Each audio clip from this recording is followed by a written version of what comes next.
in charge of the Worldwide Sports Radio Network, where you can see us every Monday through Friday morning. Mr. Errol Marks himself. Big E, what's going on, man? What's going on, boys? How are you? What up, brother? How you doing? Now, we're just going to sit back and let you cut loose. Well, I'm promoting Northwell right now because I work for Northwell during the day. So why not, promote them? Yes. The DX shameless plug always helps. They're not paying me for it. They're not paying me for it, so I don't know. Right. They should. Listen, look what I'm promoting here, okay? Two things. My favorite team and my favorite person, which is my wife, who gave me this present, okay? I like it. It looks good on you, man. You lost a lot of weight. You look good. Thank you. I've lost a ton of weight. I'm going to lose a little bit more and then getting my legs stronger, getting back in the gym and everything. I love being slim again, man. I love it. Yo, and this is my first time for one of your rants, so I can't wait to see what you bring, dude. Right. I'm ready. Cut loose, Errol. All yours. All right. So, first of all, you guys can listen to me on the Sports Loudmouth every single Tuesdays and Thursdays at 7 p.m. with me and Speedy. It's a great show. We have great content as far as the guests. We have the best in the business, and we just love to pound it in and make sure that people understand what sports is, the passion of sports, and just how loud we can get and how funny we can be. So we're very, very funny. I do a lot of crazy things. So stay tuned. Tonight will be another show at 7 o'clock. It's one of the craziest shows you'll ever watch. I promise you. Indeed it is. Right. All right. So let's get into the Boston so-called Celtics. And of course, my team wins the championship. I'm here for the first time for a rant, and you're going to rip into my team. Okay, I see how it is. All right, here's the thing. And my rant with the Boston Celtics isn't that they didn't deserve it. They were the best team in the NBA all season long, no question. But you want to know something? When you look at that team, and everybody keeps talking about Porzingis really did nothing in the playoffs. Yes, he played well in game number 1 and game number 2, but he did nothing. He showed up yesterday. He probably itched his ass, and that was about it. Okay? The Boston Celtics beat nobody. They beat nobody. They went through the playoffs beating no one. They beat Miami without Jimmy Buckets. Then they go on and they play the Cavaliers. They barely played. They barely played Donovan Mitchell. And then they go into the Eastern Conference Finals, not against the Knicks. And even if they played the Knicks weren't 100% healthy. All you see is Julius Randle and the so-called Knicks show up to game night at the Celtic game, showing up and speaking because they weren't even in the finals.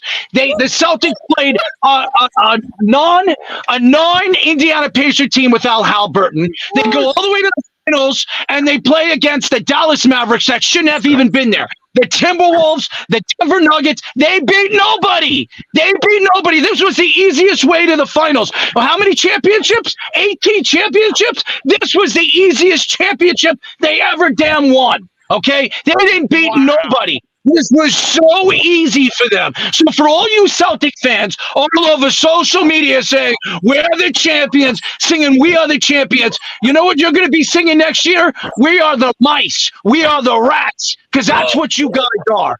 You guys sit there, you can go on your freaking rants and rave. You could go and do your parades. You could sit there with Jason Tatum, who I love, by the way, because I'm a Duke Blue Devil fan, and Jaylen Brown, who, by the way, never shows up to the big game. And I'll give a shout-out to Drew Holiday. I love Drew. Shame on you signing a 4-year extension with the Celtics, okay? And Al Horford, are you kidding me? Old man Al sitting there crying the blues yesterday? I'd rather cry to a baby's mom. I can't sit there and listen to any of the Celtic fans sit there and tell me, oh, we're the champions. We were the best team in the league. You didn't beat anybody. You didn't beat the Denver Nuggets, the champions. You didn't beat the Timberwolves. And you would have been better off playing LeBron James in the finals because Luka Doncic and Kyrie Irving out each other after the fight. After the fight was over, because that's what it was. It was a fight between two players, Luka Doncic and Kyrie Irving. They didn't even get along in the finals.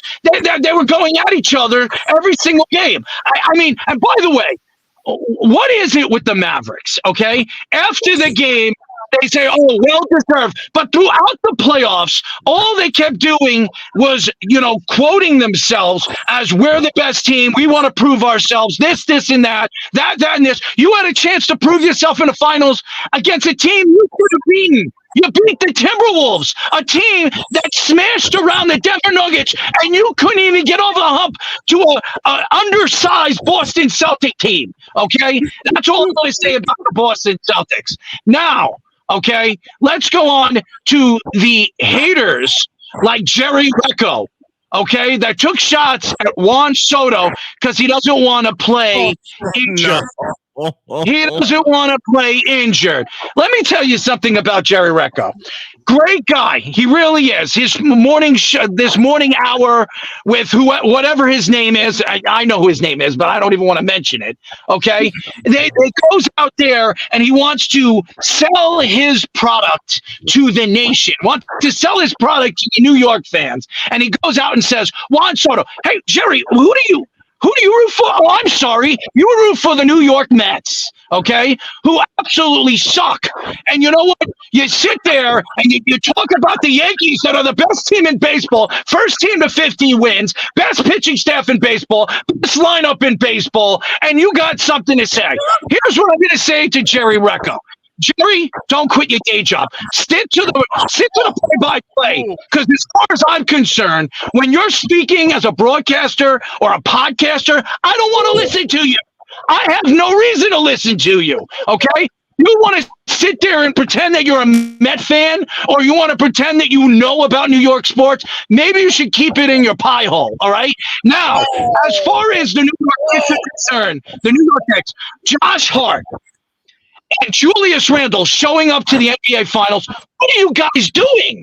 What are you doing? Why would you sit there? And by the way, shame on ESPN for not letting Josh Hart speak when he was there. He said, what, 2 words? And then you have Julius Randle, who can't speak a lick. The guy complains more than he freaking plays basketball. I don't want to hear Julius Randle. The guy stinks. The guy's a bricklayer. He goes into the playoffs. He doesn't show up to the playoffs. And when he's not in the playoffs, all he's got to say is sit there and talk about the other teams that they're playing. He stinks. The Knicks need to get rid of him. I don't want to hear about Stephen A. Smith telling me that he was the missing piece for them winning a title. The only missing piece they have is the toilet bowl that Jalen Brunson sits on. Okay? About that. Now, as far as the Ranger fans are concerned, as far as all the Ranger fans are concerned, sitting there and they're saying, "Oh, better luck next year. We're going to be better next year." Okay, you're going to be better next year. Okay, you got Ontario Panarin right now, who has a no-trade clause. You have Zibanejad, who has a no-trade clause. The only guy you could trade next year is Chris Kreider, who's old and nobody's going to want in the next year or two. And you have no wing depth. That has been your problem throughout the playoffs. You could have made a trade. You could have traded one of your two young players to add another notch, another right winger or left winger to that first line or second line. You didn't do it. That cost you beating the Florida Panthers. The Florida Panthers on the way to the Stanley Cup. They went on to the way to the Stanley Cup Finals. They're on their way to winning a Stanley Cup for the first time in their team's existence. When the Rangers could have been up 3-1 against this lonely, horrible goaltending team in the Edmonton Oilers. Okay, the only thing I can say about the Edmonton Oilers is they have the 2 best players in the world. That's it. The 2 best players in the world. And by the way, I don't want to sit and listen to any of this all these NHL fans that are going to go out and say, well, the Florida Panthers team was the best team in the league all season long. They weren't. The Rangers were the best team in the NHL. They won the President Trophy. The only reason why the Florida Panthers are where they are today is because the Rangers choke, and they're choke artists in the Eastern Conference Finals. That's what it is, and they have no chance of going to the Eastern Conference Finals next year because they're going to be a bunch of other teams in the Eastern Conference that are going to be better, and they have salary room as the NHL. What is it? The money went up for like $4 or $5 million. So I'm not done with the NHL. I'm done. I don't care who wins the NHL finals. Honestly, Florida Panthers, I want the Florida Panthers win because I don't want to sit there and listen to the Edmonton Oilers fans saying, hey, we win another cup. Meanwhile, you haven't won a cup in, I don't know, 30 years, 40 years, you bunch of losers. Anyways, now, Stephen A. Smith. Stephen A. Smith. Okay. Oh, no. Here it comes. Here we go. I did a rant on Stephen A. Smith on my show the other day, and I'll give Stephen A. Smith a lot of credit. Mm-hmm. He brings that exposure to the sports world. He brings that personality to the sports world. The problem with Stephen A. Smith, he doesn't know anything about sports. He only knows Wow. He only knows basketball. That's it. That's all he knows is basketball. I love Steven. He's great. He's a great personality. He shows off his comedy on his show, and he brings all these people. I got two things to say to Stephen A. Smith. One, and I'm gonna get into the WNBA thing with the Caitlin Clark thing, because I got a lot to say about that with the USA Olympic team. I got a lot to say about that, but I'm gonna leave that to my bottom rate over there. But here's actually my bottom Bonnie rate, because I'd rather listen to Bonnie rate than listen to the USA Olympic team make up excuses. Okay, I'm going to say this. All right, Stephen A. Smith needs to stop talking about boxing and mixed martial arts. Please. Please. You know nothing. You know nothing about boxing. You have David Benitez. Yeah, I know. Max Kellerman, at least if I'm listening to Max, I know he knows what he's talking about, at least about boxing. Exactly. Okay? Yes. All right? He comes out and he has David Benitez on his show. And we all know Canelo Alvarez is ducking him. Canelo Alvarez hasn't beaten anybody. The guy has beaten no one. He's fought guys at the low point of their careers. And then when he fights guys, when he fights guys that are worthy enough to fight him, he's doing steroids, okay? This is the facts, okay? He comes out many, many times saying that I never cheated, I never did this, I just ate a big steak. Let me ask you a question, Canelo. Does a big steak have 50 cc's of steroids in it? Give me the effing... This guy has been nothing but a boxing world. Nothing but a shyster to the boxing world. And to me, he's a champion. People want to see him. Honestly, I don't want to see him anymore. He doesn't want to fight the big fights. He doesn't want to fight David Benitez. He doesn't want to fight this guy. He doesn't want to fight. Well, the money's got to be right. Dude, every single fight you fight, you make $100 million. The money's always right. Okay? You're just scared. You cocoon yourself. You're like you hide yourself in your damn shell.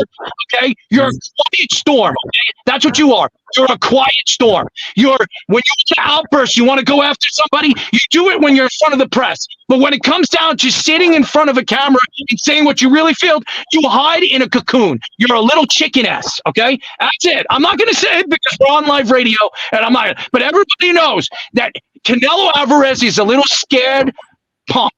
That's what he is. He's scared. And he doesn't fight real fights. He's a chicken. All right? And that's all I'm going to say about Canelo Alvarez. As far as I'm concerned, David Benitez is the best fighter right now in 168, 170. It doesn't matter who fights him. He's going to knock him the hell out. All right? That's it. And that's it. And David Benitez has every right to move up in weight. You know why? Because nobody wants to fight the guy, and he's at the prime of his career. And he wants to make his money now, before he gets to that age where he can't make his money. So you can't hate on David Benitez. By the way, congratulations to David Benitez this weekend. He fought a worthy opponent, and he absolutely threw him around, and he broke his hand, too. He broke his hand in the fourth round or third round. He still fought a great fight and won a great fight. And by the way, shout out to Tank, by the way. One of the greatest boxers I've seen, not only in his weight class, one of the greatest boxers I have seen in the last 25 years. Tank Davis is the best fighter in the world right now. Nobody can question that right now. Nobody wants anything to do with him. He is the best fighter in one of the hardest divisions right now in boxing. You can quote that, and you can take that, turn that bitch sideways and stick it up everybody's candy asses, okay? That's what I'm going to say. All right, so that's what I'm going to say about that. Now, as far as the UFC is concerned, listen, Conor McGregor, you little chicken. You hide around, you go on your little movies, Roadhouse, good for you, congratulations. You were a great bad guy in a movie. You are a chicken. Michael Chandler is not even a great worthy opponent, and you're ducking and weaving him. You're ducking and weaving him. Why don't you go hide back out in Ireland and hope nobody finds you there? Because if any American's going to sit here and think that this guy is a worthy UFC sellable partner in what the UFC is trying to sell, boy, oh boy, you guys are lost. This guy is not a worthy fighter. He's scared. The last time he fought a good fight was against Dustin Poirier, and Dustin Poirier kicked your ass. Okay? You are a complete loser. You haven't beaten anybody since Jose Aldo. Okay? That's all I'm going to say about him. You are a chicken. You're a chicken.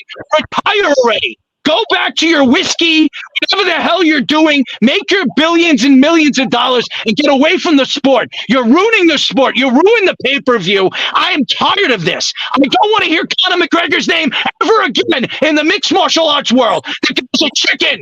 He's a chicken. And Conor, if you really want a good fighter, I'll dip down. I'm 230. I'll dip down and fight you at 185. How's that, Conor? You want to walk at 185? You want to flaunt your flex and do whatever the hell you do on national radio and television? You want to go on the Joe Rogan show and talk crap? Why don't you talk crap to a nobody? I'm a nobody, and I'll kick your little ass, okay? You are a chicken.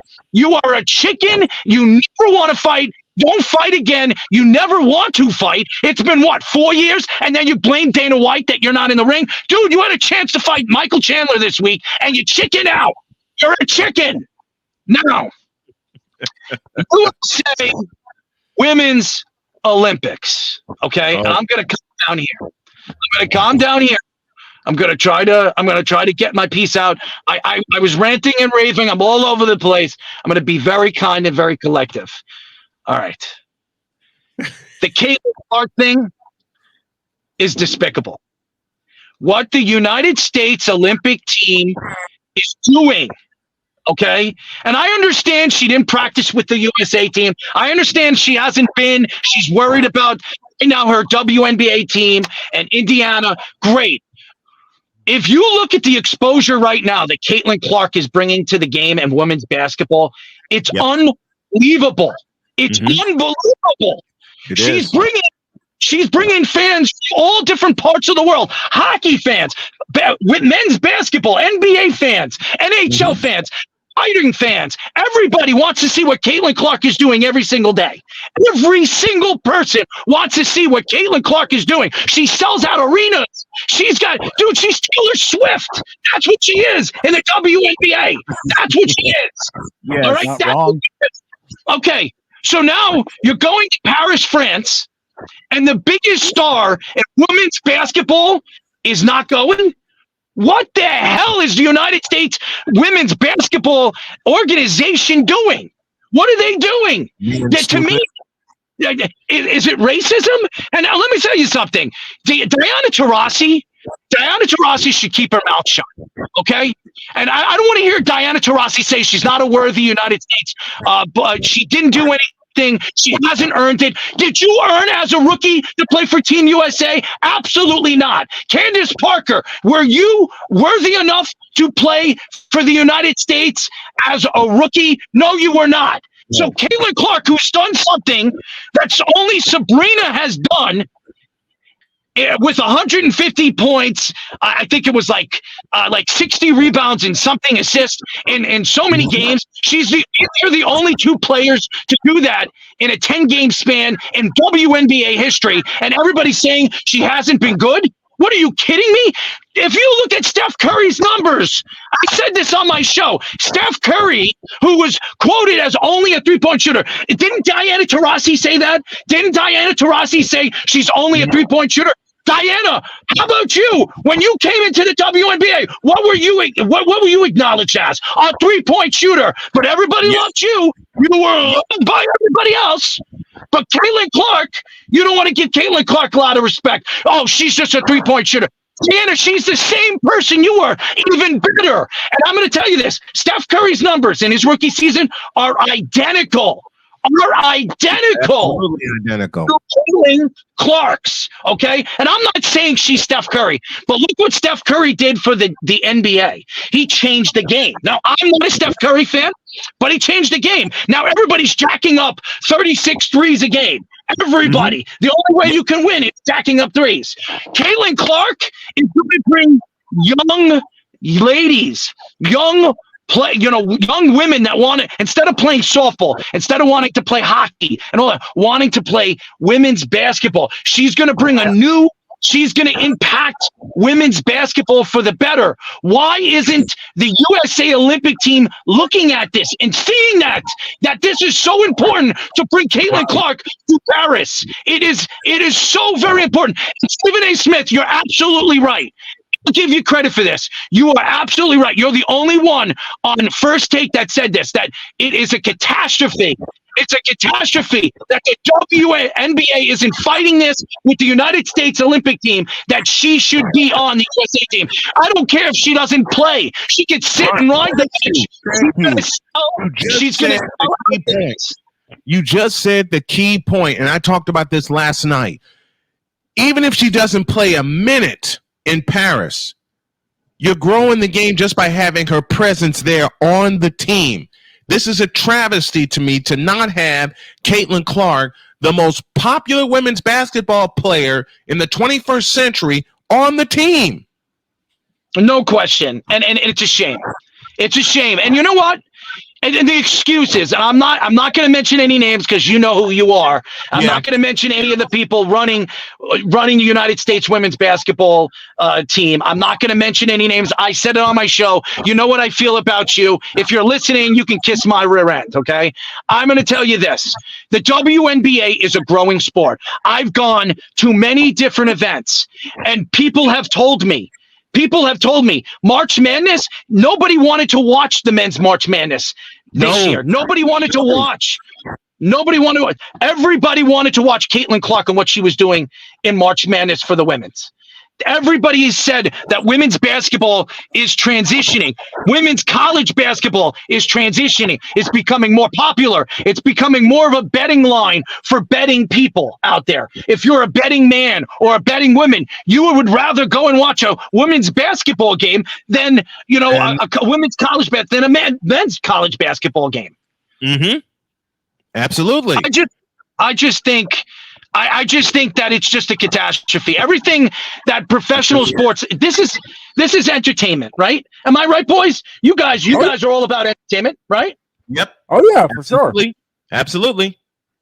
And when you think about entertainment and what entertainment does, you want to drive the younger fans. Right now, the average American person, the average age that listens to sports radio is between 25 and 35. Okay? Yes. That's right. Right. Now, the average sports fan that watches sports religiously is the ages between 25 and 40. Okay? That's what those are the diehard fans, the betting fans. Okay? Now, don't you think if you have somebody like Caitlin Clark driving these young girls to want to watch her to play, where it is going to move up, where people are going to say, hey, you know what? At the age of 10, at the age of 12 and 13, I want to sit and watch women's basketball. I want to sit and watch professional sports now because I'm getting to learn that it's not just all about men. It's about women too. It's about women too. Women are transitioning the game. Eventually, I don't care what anybody says, we're going to see a women's coach in the NBA. Eventually, we're going to see a women's... I can't wait for it. I cannot wait for the day we see a women's coach in the NBA. And it's not too far off. No, it is not too far off from happening. I believe you're going to see a women's basketball player in the NBA eventually. You're going to see it. I don't care what anybody says. You're going to see it. You're going to see it. You can say whatever you want. I see it also. And also, the NHL in the 90s, they did it with Marshawn Rayum. They did it. She was a goaltender. She was drafted by the Tampa Bay Lightning. She was like I think she was like a fourth or fifth round. I don't remember. Don't quote me on that. She played a couple of games. She didn't cut it. But you're going to see, one day you're going to see these women are fast. If you watch the All-Star game 2 years ago, that was the women All-Stars versus the men All-Stars. You see how fast they are. You see how different the game is, how it's become more speed, less hitting, less fighting. You're going to see that.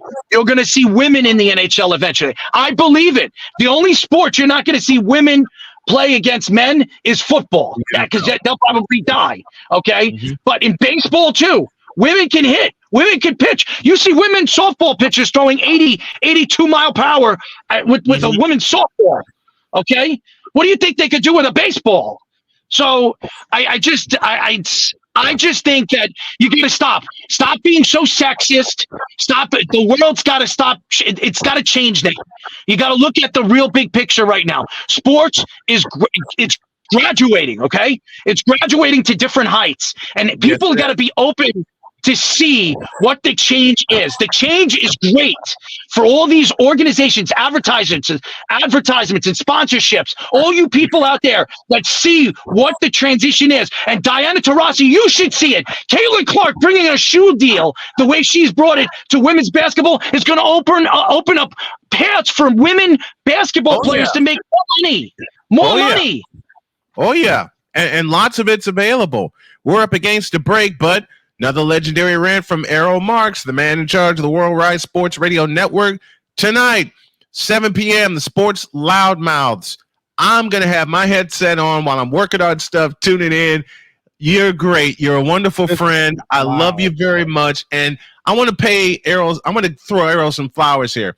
Errol is one of the networks that have stuck with me when I was going through cancer, when I was going through blood clots, everything.